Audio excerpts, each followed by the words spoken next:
Hey, Bird Gang, we've rebranded. It is a new era, literally. Stay tuned. Turn up your volume. Because you're about to listen to The Sick Podcast. Cardinals Connection. Palmer extending the play. Nobody there. Crosses the field. Larry Fitzgerald. Fitzgerald is going to take it into Green Bay territory. Larry Fitzgerald inside the 30, the 20. If he Larry scores, it's Fitzgerald over. is insane to the 4-yard line. One of the greatest postseason performers ever. The sickest Arizona Cardinals podcast. It's gonna be sick.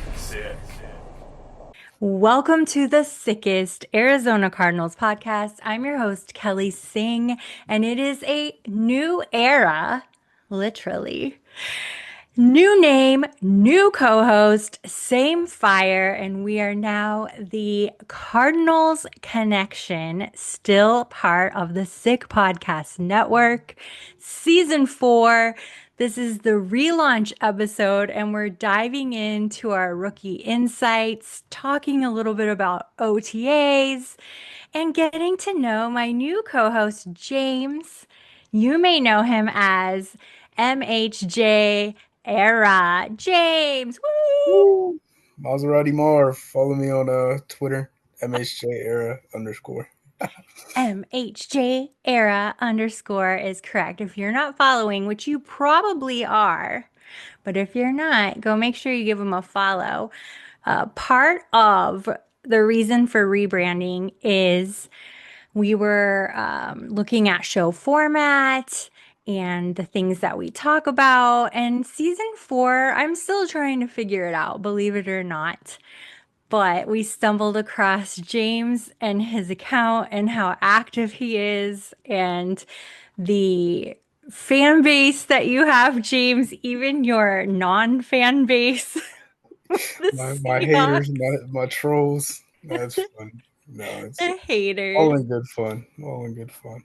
It really is. And then I didn't feel like the show needed to be branded after me. So let's make it more about the community. It's the Cardinals Connection. And so here we are. We're here. And it's been a couple months in the making. There's brand new graphics. Our little Twitter account has changed. I'll make sure I pop it up there because I actually forgot what it was myself. So I'll share it with everybody. But James, I'm going to Yes. stop rambling and let you tell us about you. All right.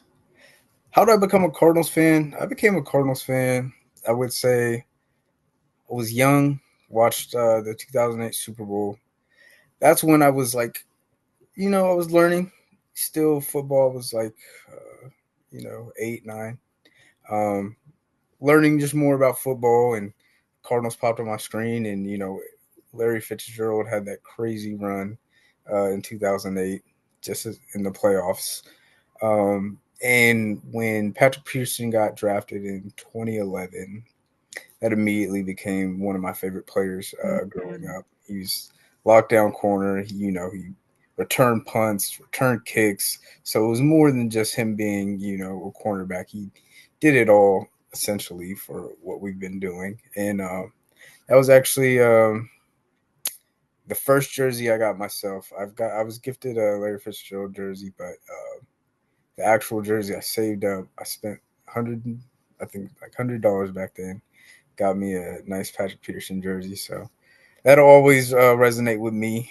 And ever since, I've been watching through thick and thin, and it's been fun. And not just watching, you're actively participating. You're analyzing, you're giving your own takes, you're stirring the pot sometimes. But like you said, it's all in fun. Do you have a favorite memory being a Cardinals fan? It could be digital, it could be real life, whatever you'd like. Favorite memory. Favorite memory, I would definitely say, That's a hard one. it is. It's like we've had so many. I would definitely say the 2015 season in general. where we went 13-3 and went to the NFC Championship. It was one of the best seasons and also one of the most heartbreaking seasons too, especially the NFC Championship game. But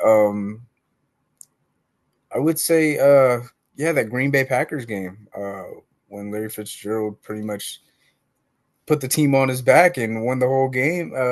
Won the whole game for us, and that was something special, especially in overtime where he turned back the clock and it looked like he's Larry Legend he is. So Bird that, Gang loves us some Fitzgerald.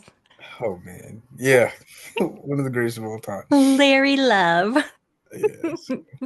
So is Larry Fitzgerald then the man who made you fall in love with the game, or was it a tandem with the Patrick Peterson, or was it It was it someone was else? uh it was more of a tandem. It was you know Larry Fitzgerald, definitely a legend in his own right.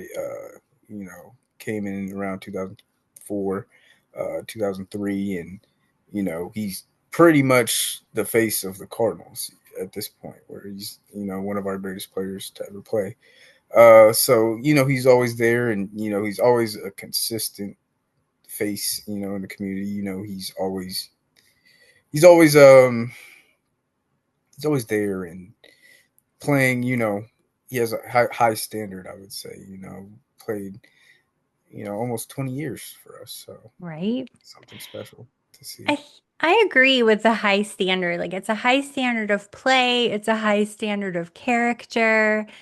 I think he has a good eye for talent, and anytime he anoints anybody, it's like, all right, that's it. It's true. For sure, for sure. So we love it.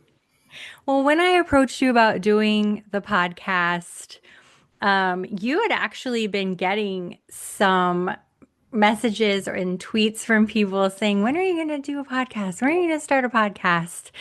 And I was like, oh my gosh, that's crazy timing because we were We did talking have it in about the it. works. We did have it. I think it's we talked about it like a month and a half ago. So Hmm. now we're finally getting all the gears rolling and excited. The Yeah. season's coming around. It's June. We got a couple months until it's time for we can get ready to roll. I'm hoping we can bring DraftKings back as a sponsor this year. So, DraftKings, if you're listening, new podcast, who We're dis? here. We're here. I know. It's What do you funny. think, James? What do you think your followers, fans, friends, readers, what do you think they want out of a podcast? I think they would like definitely some insight, especially with rookies. And I usually sometimes get the DMs and they ask me, "What's my opinions on Hmm. these guys?" Me And too. I ask you questions. especially during draft season because I was I was on that for a good while. I would say 2-3 months. I was kind of not studying prospects, but I was watching and seeing like which ones would I want for the Cardinals, and it's been amazing that a lot of them did end up as Cardinals. So the I was the first one on the Will Johnson hype train. It was Yes, you were. it I think was I have a voice note about that somewhere. oh, for sure. It was like that's the guy I wanted, and when he dropped to the second round, I was like, the dream's still alive. The dream's still alive, And when he dropped to 47, my jaw kind of dropped at that point. Where I was like, all right, this is meant to be. This is meant It to is be totally meant to be. And I've said many times on this podcast, I am not a head coach. I'm not any kind of manager of professional players, but getting to see their strategy unfold, almost like you told it, it was like, oh, that was really fun. Like, that's fun to watch. for sure, for sure. So I think we had a really great draft, and I'm excited to see all these rookies grow and seeing a lot of OTA training, and it's good to see. It's good to It see is. these guys. Do you think all of our rookies will have a starting opportunity or a select few? Which rookies in particular do you think are going to make the most impact this year? I think most impact for me, I would say, definitely be Walter Nolan. Him and Darius Robinson have been actually looking really good together. Darius Robinson looks like he's locked and loaded and ready to run. So he's healthy, and I know he had a setback last year, but he's a first round pick in his own right that we haven't seen. So it's good to have him back. Walter Nolan already looking good. He's fast off the line. He's fast twitch. He's really good in the run. So I'm excited to see him paired up with Darius Robinson. Will Johnson definitely is going to get an opportunity to have his starting role just because Sean Murphy Bunting went out for the season. Unfortunate, but that means the rookies got to step up, and we definitely went defensive heavy in the draft. Mm-hmm. Five or six of our seven picks were all defense, so I know this is what they're focusing on. That was one of the biggest cries for help that we had last year's. Our defensive line wasn't too good, and our corners were young, so it's good to see that the Cardinals went all in on defense this year. So I feel our first two picks, Jordan Birch can definitely get some time. I feel like he is going to be in a stacked edge room with BJ Ojolari being healthy, Josh Sweat in the mix, Zayvon Collins still in the mix. So I feel like he'll be more of a rotational guy, but Jordan Birch could definitely be someone to watch out for. I feel if it's not this year, next year, he can definitely, I be. don't have this in our show sheet outline, but are you excited to have Calais Campbell back? I'm super excited. I am. We drafted him. He's a Cardinal, and it's good to have him back. And I feel like he provides that leadership to a relatively young defense, and I feel like he can mentor these young guys and becoming the best version of themselves. I would say so. Calais is definitely a good pickup, just not only on the field but also in the locker room as well. I was gonna say that too. He's like an amazing human being. I had the opportunity to, I won't say meet him. I guess it was meet him, but I got to ask him a question at a Man of the Year event. Mhm. And he is so kind and he was so patient with the kids. And it's an event where they're at a Boys and Girls Club and they have all these kids, and then they have media that are trying to ask them questions. And he just handles it all so well. And just the fact that he was a choice for Walter Payton Man of the Year just again shows what a quality human he is. Oh, for sure, for sure. So Mhm. I'm excited to see him back. It must have been a trip because he's 6'9", and it's like, especially like the kids, it's like, oh, that height difference. It's probably like a giant to everybody out there. So He's such a giant. yeah, but I'm Okay. glad he's with Do us. you have what everybody likes to call the way too early bold prediction for the Cardinals this year? Way too early bold prediction. So we're just gonna throw something out there, see if it sticks. I want to say 11 and 6, 12-5. Either we win the division or we're in the running and we're getting a playoff spot. I feel like this year we have to get a playoff spot. I feel um, last year we definitely did have a difficult schedule and ran out of gas, but this year we got more help. We're more balanced. So it's gonna be a fun season. I'm excited.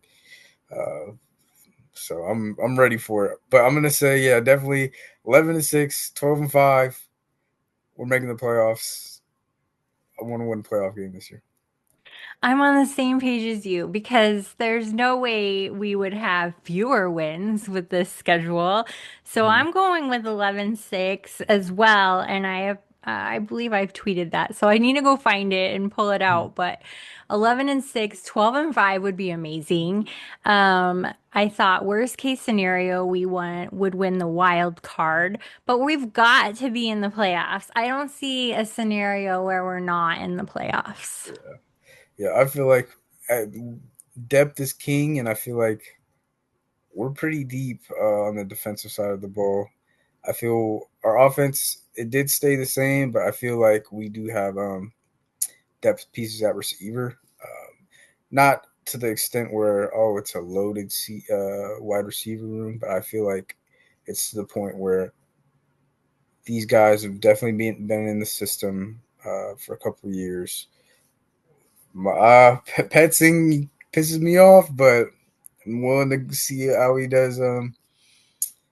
Willing to give him another year, see how the offense shapes out this year. So I agree. There are times where I'm like, why the heck did we do that? And then I have to remind myself I'm not paid to make that decision, but it still gets frustrating. it does get frustrating. I feel like the biggest thing with our offense is I feel like it's too stagnant sometimes. So I feel we rely a lot on the zone outside run, which is a good scheme in general. A lot of great minds run it, like McVay runs it, McDaniel runs it. So I feel like the scheme is there. I feel like just the passing, drawing up the passing plays, and just the passing structure in itself can be improved, where we can move guys around more. I feel like more motion would be something that we should implement. I feel like guys are standing around too much.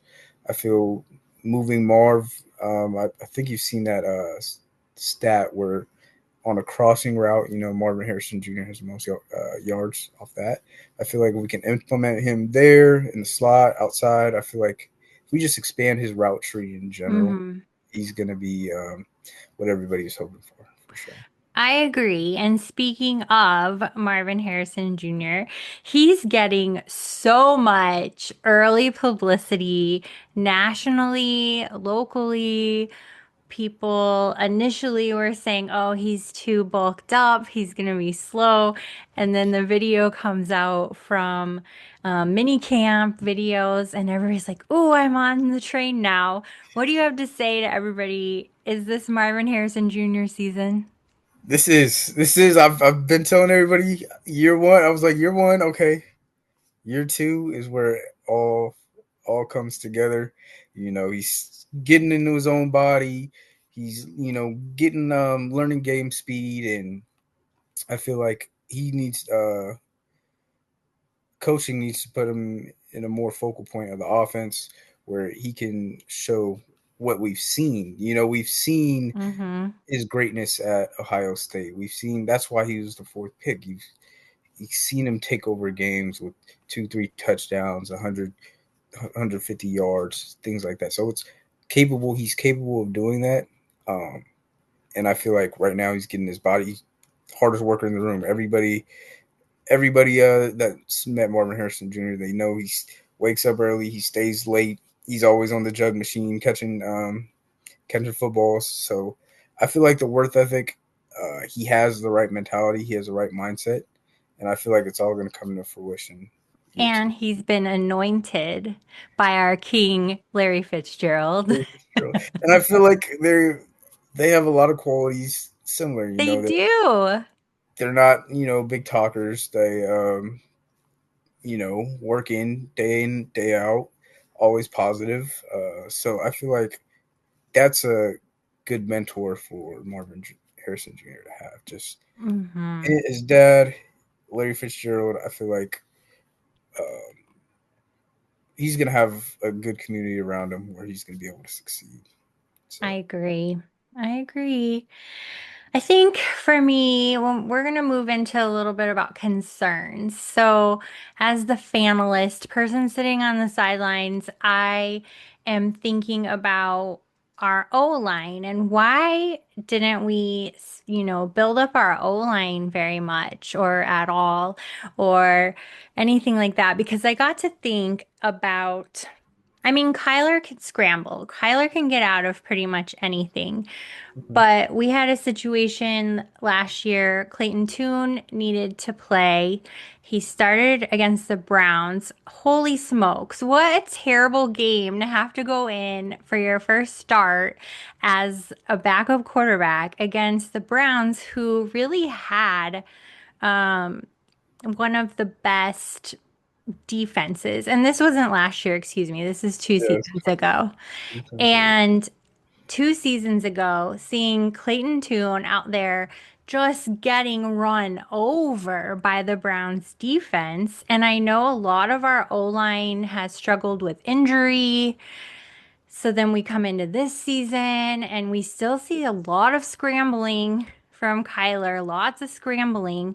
So that's probably my concern is I'm hoping that our O-line holds. Do you have any concerns or do you want to add to the O-line discussion? I'm content with most of our starters. I feel Paris Johnson Jr., cornerstone guy, Froholt, cornerstone guy. I feel like we do have that, but at the same time, like depth is definitely a big question. Froholt just got traded. That was not Froholt. Oh, wasn't it Froholt? That was Evan Brown. We're keeping Froholt. He's too good. It was Evan Brown. I'm pretty sure it was Evan I Brown. don't Or think so. I'm gonna look now. it was Cologne. It was Cologne, but it was one of the two. Froholt is definitely staying. Oh my gosh, I swear it was Froholt. It's Cologne or Evan Brown, one of the two. Gardick. Gardeck. We're Yeah. both wrong. Meh, Gardeck. meh. Gardeck. Yeah. Froholt's here to stay. He's one of my faves. Yeah. Okay. Um, losing Gardeck is it's tough. He's a fan favorite, but we're going in a different direction, and I wish him the best on the Jaguars. He's always fun. Especially during the tough times where it's only him as our only capable pass rusher. So it's good. It's good to see him back on another team and getting healthy again, especially coming off an injury. So Best I'll, of luck to him. yeah, best of luck to him. He did good. He did Who's good. your favorite player? My favorite player is Dante Stills. Dante Stills. I just love him. He has the best smile, he has the best personality, and I feel like the games that we did win are when the defense really buckled down and really did their job, and Dante Stills was out there like, I love him too. Yeah, I love him. he's I so really love cute. James Conner and Paris Johnson Jr. when they link up is funny because last year their slogan is "You got to get money every day. You got to get this money every day," and that was like kind of like the motto for me. Like especially like throughout life, it's just like, yo, wake up, you got to get this money every day. So seeing that and all the Kyler vlogs, I feel like James Conner is definitely one of those persons like kind of not live through, but like seeing what he says, it kind of reconciles with me a lot. So I really like JC's energy and his tough nature. So that's a dog right there. That's a dog. He is. And he's another super nice person. Um, Willing to stop for fans and chat. I think that's a common thread among our team, especially since Jonathan Gannon has come on board and the Cardinals as an organization really cleaned house, front office, back office, everywhere. And it just feels a lot more positive. For sure, for sure. So I Jonathan Gannon saved my life. I'll say that. JG and Monty, they've made being a Cardinals fan enjoyable. Where you're seeing the progress, you're seeing the work being put in. They want to put a good product on the field. They want to have the fans have something to be proud of. And I feel for a while wasn't like that. I feel for a while it was just, respect the Cliff, but it was just people were going in to get paid and go home. It wasn't really nobody was looking towards the playoffs. Nobody wanted to stay for too long, and now I feel like the whole culture's changed. Where I think it was last year around OTA trainings, everybody participated. It was a optional, OTA. Everybody participated. And Yeah. so it's good to see stuff like that where these guys want to work. And, they're doing all that. So it's good to see. It is. It's so good to see. Okay, we're gonna do a little back and forth. You answer, I'll answer. Okay. One word to describe the off season so far. Defense. Defense. I love it. I'm gonna say anticipatory. Is that a word? Yeah. I'm Sure. on pins and needles anticipating. Anticipating. Yeah, for sure. For sure.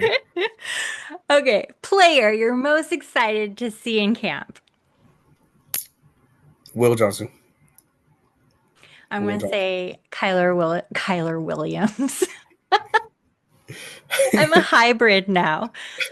Kyler Murray. I asked the very first day, I'm like, is he there? And somebody's like, he never leaves. That's good. Yeah, seeing him. Seeing him. I'm really excited for Marv too. So Of course. Of course. Can't leave him out. yeah. What are fans not talking about that they should be talking about?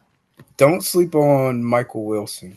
I feel like Yes! I knew that's I one liked thing. you.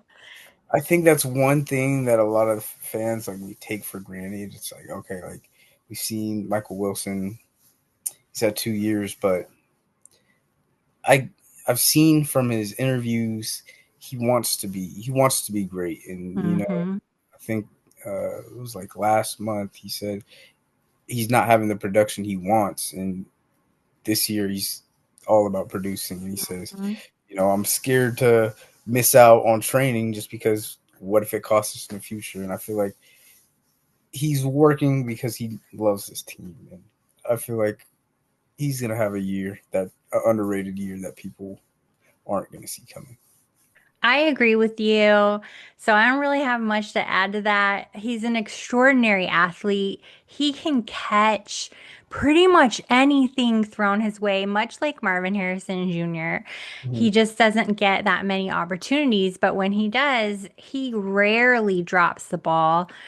And I will say, if you are looking for flex players on your fantasy football team, Michael Wilson is an excellent draft pick.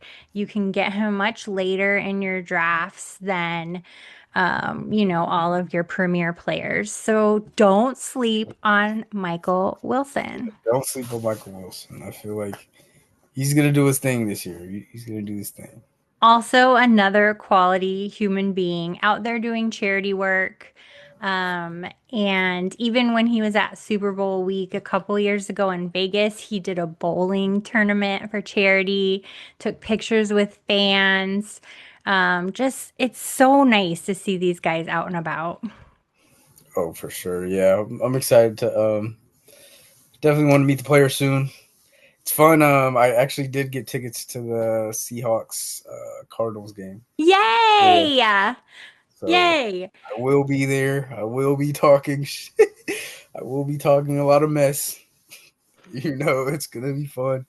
But I will be at that game, and We gifted those seeds to my daughter and her boyfriend because unfortunately he's from Seattle. oh, okay. But fortunately, he treats her really well, so we're gonna have to just overlook that. But they're gonna go to the Seattle game. She'll be in Cardinals gear, he'll be in Seahawks gear, and I'll be buying rando tickets somewhere else. So yeah, for So sure. we'll definitely have to link up for sure. Oh yeah, for sure. Especially yeah, I'll.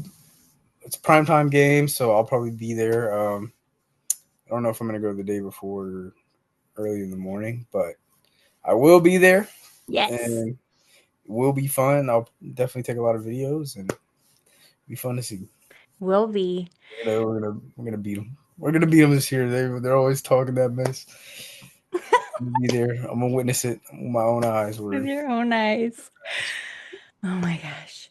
Okay, I'm pausing for a second. Are you comfortable doing the line I highlighted for you? I think I would I'll lead into being like, oh my gosh, James, this was so much fun. And then, why do I have it say thank listeners? So if you just want to like thank everybody for tuning in, like, subscribe, share, follow. Okay. So I'll lead into that right now. James, this was so much fun. I loved this opening Awesome. episode. It's great. Yeah. We're definitely gonna have a lot of fun. But thank you listeners for tuning in. Be sure to like, comment, and share, whether you're watching us on YouTube or listening on to us on our favorite podcast app. Be sure to also follow us on X at Kelly and Phoenix and also MHJ era _. Thank you. Thank you so much. I can't wait. Everybody, join us again next week for more Cardinals Connections. Until then, bye. We're out. And that's a wrap. Hope you don't miss us too much until next time. Follow the Sick Podcast Cardinals Connection on YouTube, X, Google Play, and Apple Podcasts.